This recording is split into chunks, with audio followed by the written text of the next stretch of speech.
Cornyn. Senator Manchin. Chairman Murkowski and Ranking Member Cantwell and all my colleagues, Senator Cornyn, and to Governor Perry and to his lovely wife Anita, to their daughter Sydney and son-in-law Brett and an extended family. And I know your son Griffin was unable to be here today, but I know he's with you in spirit.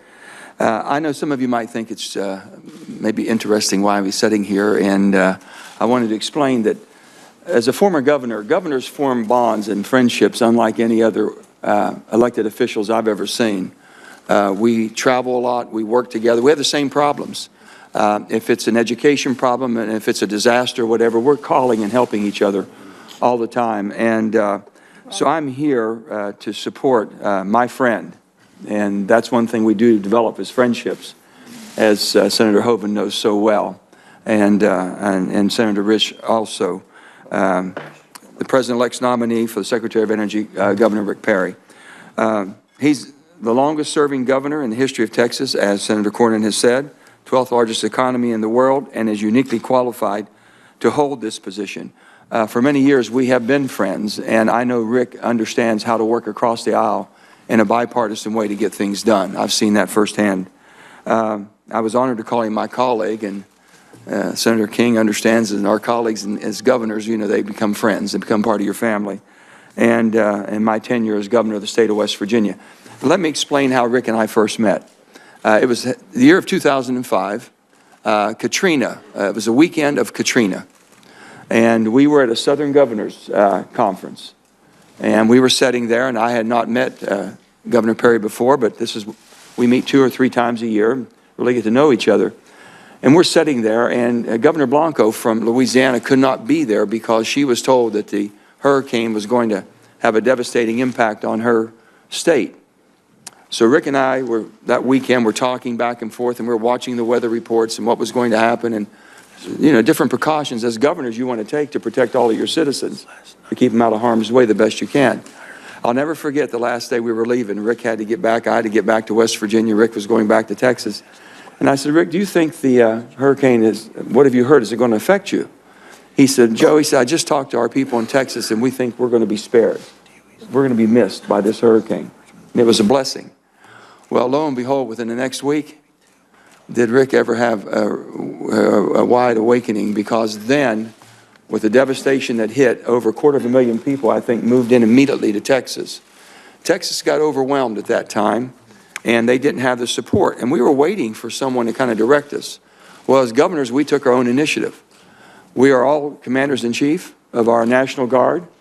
And I said, Rick, what can we do? He says, I need some help here. We sent C-130s. We sent over 1,200 soldiers to help him, to move in supplies, to help FEMA move supplies, to help move people out because they had nowhere to go. And we moved them into West Virginia, and it was just a collaboration of how government should work and how we all should be working together. So I watched him under that and really tough situation. People were depending on Rick to step to the table, and he did. He took care of them, never missed a beat. And we all reached out to help each other.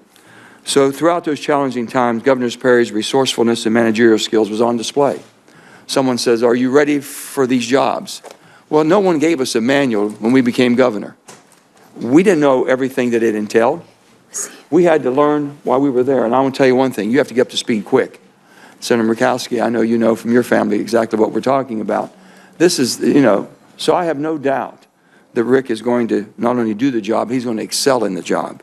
That is evident in Rick's achievements in diversifying the Texas energy portfolio, which is remarkable as the #1 producer of crude oil and natural gas in the nation. The state of Texas has done a heavy lifting like West Virginia and so many of your states. People don't ask for much. They'll go and do the heavy work, and they'll continue to provide for this country and make us the superpower that we are with the greatest economy in the world. I believe that Rick has the experience and the tenacity to serve in this cabinet. Texas is the largest producer of crude oil, natural gas, and electricity in the nation. During his tenure, as Senator Cornyn has noted and knows him from on the campaign trail, and that's when you really learn people well too, through 2000 and 2013, air quality in Texas significantly improved with major reductions in pollutions like ozone, nitrogen oxides, sulfur dioxide, despite very strong population growth. and I'm going to let him talk to you about the growth they've had in Texas. Governor Perry cultivated wind energy development in the state of Texas, which is now the leader, and also solar coming on so strong. So when we talk about an all-in energy policy, we use everything we can to have dependable, reliable, and affordable energy and do it as clean as humanly possible, to hopefully the rest of the world will take the lead. I believe that he possesses an all of the above energy policy that'll find the balance between the economy and the environment, which is so important. I don't need to tell any of you all sitting there and working with you every day, finding that balance is very difficult, but we try. I believe that Rick will be someone that will work with you. We enjoyed very much Secretary Ernie Moniz, just a great man, and he worked across the aisle very well. I think you're going to find that reassurance from Rick Perry. I look forward to Rick serving. I think he's going to do a great job for not only the Department of Energy, but for all of us in America. So with that, I'm proud to support my friend and my colleague, Rick Perry. Thank you, Senator Manchin. We appreciate it. Appreciate the comments of both of you, gentlemen. Thank you for providing this introduction for Governor Perry.